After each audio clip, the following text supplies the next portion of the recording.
নির্বাচনে আমাদের বুদ্ধিজীবীরা পত্র পত্রিকা মিডিয়াতে একটা একটা হাইপ উঠে দিয়েছিল, যেখানে জামাত ইসলাম ক্ষমতায় চলে যাচ্ছে, তারা সবচেয়ে বেশি ভোট পেয়ে তারা নির্বাচনে জয়লাভ করবে।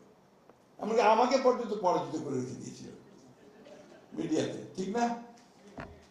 অথচ দেখেন মানুষ কিন্তু ভুল করলো না, মানুষকে ঠিকই তাদেরকে বাদ দিয়ে দিল, দিয়ে বিএনপিকে বেছে দিল।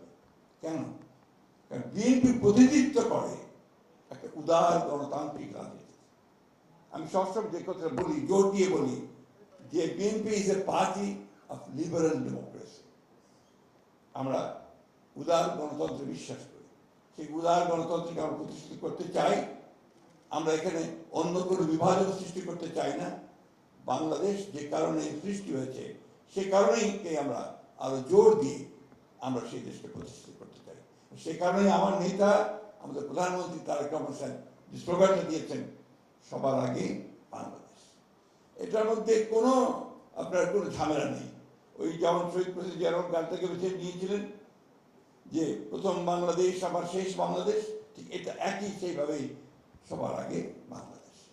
এবং শহীদ প্রেসিডেন্ট জিয়া রহমান যে কথাটা বলেছেন, আমাদের বলুর সাহেব বলেছেন যে এমন সময় তিনি এসেছিলেন এই রাজনীতির সামনে যখন গোটা বাংলাদেশ ধ্বংসপ্রাপ্ত ছিল, একটা ধ্বংসপ্রাপ্ত অর্থনীতি, একটা ধ্বংসপ্রাপ্ত রাষ্ট্র কাঠামো, মানুষের চিন্তা ভাবনার ধ্বংস হয়েছে, রক্ষী বাহিনী বিভিন্নভাবে আপনার এসে সমস্ত রাজনৈতিক দলগুলোকে ধ্বংস করে দিয়েছিল।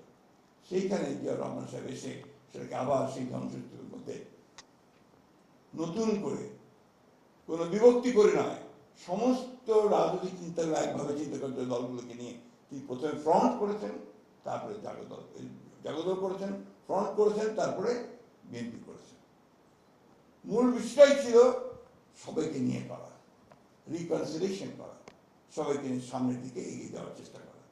এবং আমার কাছে মনে হয় যে জিয়া রহমানের রাজনীতির এইটাই সবচেয়ে বৈশিষ্ট্য ছিল, যেটা আমাদের সভাপতি বলেছেন, অত্যন্ত সুন্দরভাবে বলেছেন, যে তিনি বাংলাদেশকে কারো শত্রু বানাতে চাননি।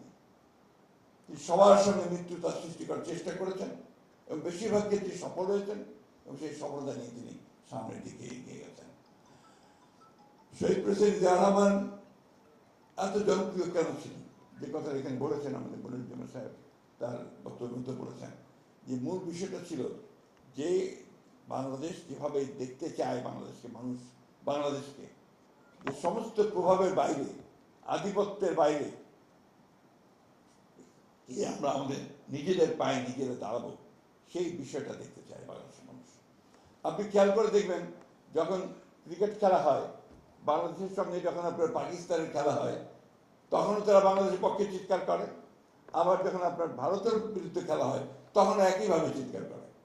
অর্থাৎ এই দুটো বলয়ের মধ্যে কোনোটাতে আমরা ওইভাবে যেতে চাই না, কারো কাছেই যেতে চাই না। আমরা আমাদের মতো করে আমরা দাঁড়াতে চাই, উঠে দাঁড়াতে চাই, সেটাই আমরা চাই। আমি বক্তব্য দীর্ঘ করবার অবকাশ নেই, কারণ আগেই বলেছি এই বিষয়ে আমার একেবারেই আমি আপনার বলতে পারেন একজন অজ্ঞ মানুষ। তবে এইটুকু সত্য কথা যে শহীদ প্রেসিডেন্ট জিয়া রহমান তার অতি অল্প সময়ের মধ্যে যে পথ আমাদের দেখিয়েছেন, সেই পথটা হচ্ছে আমাদের পথ।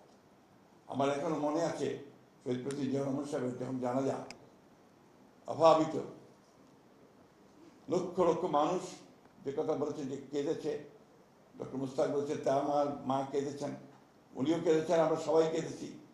সেই কান্নার মধ্যে যখন জানাজার নামাজের পরে লালবাগের হুজুর উনি যখন আপনার দোয়া করছিলেন, তো দোয়া করতে সবশেষে যে কথাটা বললেন দোয়া করতে গিয়ে, আল্লাহ বাংলাদেশকে হেফাজত করো, তখন বাংলাদেশের মানুষ, ওই জানাজার মানুষ আরেকবার ডুকরে কেঁদে উঠেছিল। এই জন্যে জিয়া রহমান বাংলাদেশের স্বাধীনতার সার্বভৌমত্ব, তার অস্তিত্ব একাকার হয়ে গিয়েছিল, আতঙ্কিত হয়েছিল যে জিয়া রহমানের পরে সেটা থাকবে কিনা। আল্লাহর অশেষ রহমত, আমি বলবো বাংলাদেশের মানুষ কখনো সেখান থেকে সরে যায়নি। তারা বাংলাদেশকে হেফাজত করার জন্য সব সময় উঠে দাঁড়িয়েছে, যেমন জুলাইয়ে 24-এ আবার উঠে দাঁড়িয়েছে এবং বাংলাদেশকে আবার নতুন করে একটা শুরু করবার সুযোগ সৃষ্টি করে দিয়েছে। আজকে অত্যন্ত আশার কথা যে আমাদের মাননীয় প্রধানমন্ত্রী তিনি তার বিভিন্ন যে কর্মসূচিগুলো ঘোষণা করছেন, যে বক্তব্যগুলো রাখছেন, যে কাজগুলো করছেন, তার মধ্য দিয়ে আমরা সেই জিয়া রহমানের প্রতিচ্ছবিকে দেখতে পাই। আমরা বিশ্বাস করি যে তারেক রহমান সাহেব তার নেতৃত্বে বাংলাদেশকে সেদিকেই এগিয়ে নিয়ে যেতে সক্ষম হবেন। আপনাদের আবারও ধন্যবাদ জানাচ্ছি আমাকে এখানে আমন্ত্রণ জানার জন্য। আপনাদের সকলকে ধন্যবাদ।